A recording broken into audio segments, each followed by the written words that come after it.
Good afternoon. It is October 9th in Los Angeles, California, and I'm Janet McElligott. I'm here today to explain a couple of things about what's happening right now in the Horn of Africa. In a couple of days, the head of the United Arab Emirates intelligence, his name, I think it's hard for me to say, but I think it's pronounced Shitboy. He will be coming to Somalia to fulfill a promise he made to the president of Somalia, Hassan Sheikh Mohammed. There's an agreement in place that the UAE will pay $50 million to the president of Somalia to vote against the Sudan on the UN Security Council meetings. No matter what the Sudanese bring up, especially if it deals with the United Arab Emirates. In addition to all of that, Shitboy has promised and given 2 villas in Abu Dhabi for President Hassan Sheikh Mohammed's wives and his approximately 20 children, which seems to be pretty high amount for me. So I would like anybody who knows how to track airplanes to see if the UAE plane does go to Mogadishu to hand over these suitcases of cash that were promised. But the other possibility is that it will be done in gold and deposited in the bank in Djibouti. There's a national bank in Djibouti, and I'm being told by my sources that gold will be deposited only for the president of Somalia, who has 6 months left on his term as the president of Somalia.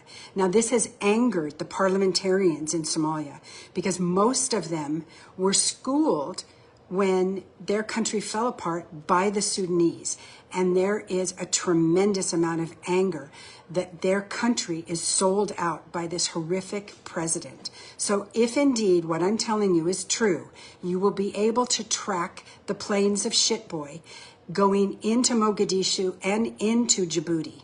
So we will see what's happened. In addition, there have been meetings with the head of Kenya Intelligence, Nuruddin Yusuf Haji, and Ethiopian's head of intelligence, Radwan Hussein, in the coastal city of Kisumaya. And they came together because the president of Somalia is being forced to fire the president of intelligence of Somalia because he invited the Sudanese intelligence to come and talk about how the Somalis would support the Sudanese in their time of need. And I have a message for Shitboy and all the boys in the UAE. Every single day on the ground right now, the Sudanese army is mowing down the RSF. They are killing an estimated 800 to 1,000 RSF fighters daily. And the reason they're able to do this is that the RSF is coming into the battles stoned out of their minds, drugged up because they know they're coming to their death. And they're leaving behind their arms, their weapons, their vehicles, their ammunition. And the Sudanese army is scooping it up. And let me tell you what that means for the future. The Sudanese army started this war kind of demoted. They had maybe 200,000 fighters, and they were disorganized, let's be real. But today, the Sudanese army is at least 1.5 million to 1.7 million strong. And they have fought these fighters to the death.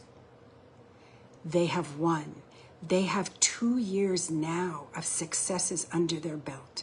And they will remember, in my opinion, this is my opinion, in my opinion, they will remember the neighbors who took money from the UAE.